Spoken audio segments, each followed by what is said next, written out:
Junior NTR గారు హీరోగా, సైఫ్ అలీ ఖాన్ విలన్గా, జాన్వీ కపూర్ హీరోయిన్గా కొరటాల శివ డైరెక్షన్లో వచ్చిన దేవరా మూవీ సూపర్ హిట్ టాక్తో దూసుకుపోతుంది థియేటర్లలో. రిలీజ్కి ముందే ఈ సినిమాకి భారీ హైప్ ఏర్పడింది.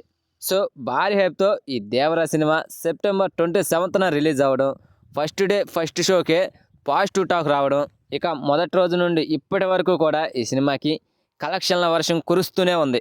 బయట వర్షం ఉన్నా సరే థియేటర్లలో ఆ కలెక్షన్ల వర్షం మాత్రం తగ్గలేదు. మరి సినిమాకున్న టాకు, ఎన్టీఆర్ గారికి ఉన్న ఫాలోయింగ్ అలాంటిది. మరి ఈ సినిమాలో యంగ్ టైగర్ ఎన్టీఆర్ గారి నటన, యాక్షన్ సీన్స్, సాంగ్స్ అండ్ ఆ సముద్రంలో వచ్చే విజువల్స్ ఈ సినిమాలో బాగా ఆకట్టుకున్నాయి.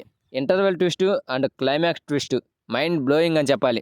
ఇక ఈ సినిమాలోని ఆయుధ పూజ సాంగ్కి అండ్ చుట్టమల్లె సాంగు, మధ్యలో వచ్చిన చిన్న మ్యూజిక్ బీటు ఇవి చాలా బాగా ఆకట్టుకున్నాయి. ఇక వీటికి తోడు ఈ సినిమాలో ఒక సాంగ్ను తొలగించారు. ఈ దసరా సెలవులకి ఆ దావూదీ సాంగ్ని యాడ్ చేయడంతో మంచి ఆక్యుపెన్సీ లభించింది. ఇప్పుడు థియేటర్లలో ప్రేక్షకులు దావూదీ సాంగ్ని ఇప్పుడు బాగా ఎంజాయ్ చేస్తున్నారు. మరి ఈ సూపర్ హిట్ సినిమాకు సంబంధించి ఇప్పటి వరకు వచ్చిన కలెక్షన్స్ గమనిస్తే 2 తెలుగు రాష్ట్రాల్లో కలిపి నాగవంశీ ఈ సినిమా హక్కులను కొనుగోలు చేశాడు. సితారా ఎంటర్టైన్మెంట్స్ రెగ్యులర్ డిస్ట్రిబ్యూటర్లతో కలిసి 112 కోట్ల టార్గెట్తో ఈ దేవరా సినిమా బరిలోకి దిగింది. ఈ సినిమా రిలీజ్ అయ్యి ఇప్పటికి 10 డేస్ అవుతుంది. ఈ 10 డేస్లో ఈ దేవరా సినిమా 2 తెలుగు రాష్ట్రాల్లో కలిపి 135 కోట్ల వరకు రాబట్టింది.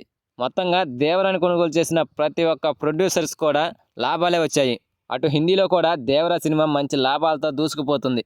ఇక ఈ సినిమాని పాన్ ఇండియా లెవెల్లో వరల్డ్ వైడ్గా కలెక్షన్స్ గమనిస్తే 466 కోట్ల వరకు రాబట్టింది ఇప్పటి వరకు. సో ఫైనల్లీ ఎక్కడ గమనించినా సరే ఈ సినిమాకి లాభమే కనిపిస్తుంది. మరి ఇది దసరా సీజన్. ఈ దసరా సీజన్లో హాలిడేస్లో ఈ సినిమా ఎంతవరకు క్యాచ్ చేసుకుంటుందో ఇంకా చూడాలి. సో ఫ్రెండ్స్, ఈ సినిమాని మీరు చూసారా? ఈ సినిమా మీకు ఎలా అనిపించిందో కామెంట్ చేయండి ఫ్రెండ్స్. అలాగే ఈ వీడియో కనుక మీకు నచ్చితే ప్లీజ్ గైస్ లైక్ చేయండి, షేర్ చేయండి అండ్ సబ్స్క్రైబ్ చేసుకొని పక్కన ఉన్న బెల్ ఐకాన్ని క్లిక్ చేసుకొని ఆన్లో పెట్టుకోండి ఫ్రెండ్స్. ప్లీజ్.